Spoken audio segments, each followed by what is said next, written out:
And once we resurrect Dr. Viktor, no power on earth can stand against our might. A plot about royals and castles that doesn't feature the knights? I guess they truly have been replaced. To fight back against the rebels, the Prince of Slovakia, Sokovia, Markovia, Zarkovia, resurrects Dr. Viktor to use as a weapon, prompting the king to contact the trio to retaliate. Honestly, resurrecting Dr. Viktor seems to have no real advantage to the prince. If they have the technology to bring things back to life, they have the technology to handle this another way. In fact, it's implied that the prince's downfall started with his mother's death, so I don't know, bring her back to life instead? Although Dr. Viktor is strong enough to take down an ultimate alien, so perhaps there is something to this plan after all. The power dampening headbands from Primus also returns, which is neat. The plotline is very political heavy, which isn't exactly new to Ben 10, but has never really been done this straightforward. The moment they turned their backs on the crown, they forfeited their citizenship. You speak like a diplomat. Sounds like a job for the UN,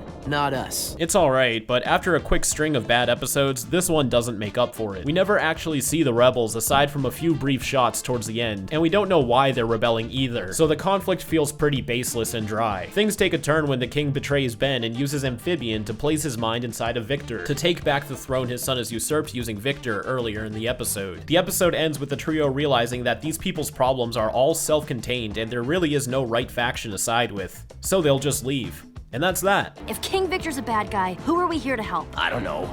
The rebels? Good luck with the uprising. Although Ben does at least destroy the prince's mind control device, so that at least got accomplished. Honestly, this is the most logical thing they could have done, and I'm surprised they went this direction. The trio did what they could to successfully balance the scales and left the people to decide their own fate. Ben's really evolved since Simple. The Zarkovian characters are sorta interesting, but there's not much to say about them. They fill the roles of the story that you'd expect, and while they're not quite boring, they're not really notable either. Although the prince is seriously messed up, as once he thinks his father died, he starts cursing him to the afterlife. Can you hear me? From the fiery abyss in which you hopefully now reside. I do like that they acknowledge Ben's previous efforts to end a war too. I learned my lesson last time. This time we've got a more focused mission. Ben even kneels before the king to show respect, which is a nice touch. The accents are pretty bad though, not gonna lie. You will be king someday, my son, but before that day comes... The weapon our soldiers found. I fear that if we activate it, but it's easy to get used to them once the episode gets going, and it still baffles me that they went with this voice for Heat Blast. I'm fresh out of tanks, your hiney, but I am bringing the heat. Even though we've heard Dee do a much better job in The Forge of Creation. You're right. I've got a better idea.